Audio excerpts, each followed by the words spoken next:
আমরা ওনাকে চেয়ারম্যান হিসাবে প্রথম আমাদের সিলেটে পাচ্ছি। সর্বোপরি বৃহত্তর সিলেট আমরা আনন্দিত, আমরা গর্বিত যে উনি আমাদের সিলেটের জামাতা।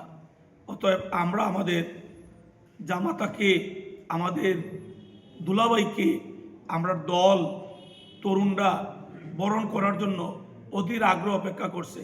আমি বিশ্বাস করি আমাদের সিলেট জেলার 3টি জনসভা, ঐতিহাসিক আলিয়া মাদ্রাসার মাঠ, পরবর্তীতে আমাদের শেরপুরের পাশে আমাদের একটি খেলার মাঠ, আর হবিগঞ্জের শায়েস্তাগঞ্জে জেলা উপজেলা কমপ্লেক্সের জন্য নির্মাণাধীন বিশাল মাঠ, এগুলো অতীতের সকল রেকর্ড পিছনে পেলে নতুন এক ইতিহাসের সাক্ষী হব আমরা সিলেটবাসী ইনশাল্লাহ। কিন্তু দলের মধ্যে দু একজন যারা মান অভিমানে বলেন, এলাকার চাপে বলেন, নিজের আগ্রহের প্রেক্ষিতে বলেন, আমরা আশা করি তারা দিন শেষে তারা সকলেই প্রত্যাহার করবেন।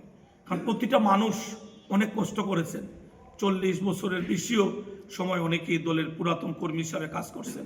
যেহেতু দলের ভারপ্রাপ্ত চেয়ারম্যান, সবার প্রতি দলের চেয়ারম্যান জনাব তারেক রহমান সাহেব সবার প্রতি আহ্বান জানিয়েছেন যে আমরা দল মনোনীত প্রার্থীকে নির্বাচিত করার স্বার্থে আমরা যেন নিজেরা এই ত্যাগ স্বীকার করে হলেও প্রার্থিতা প্রত্যাহার করি।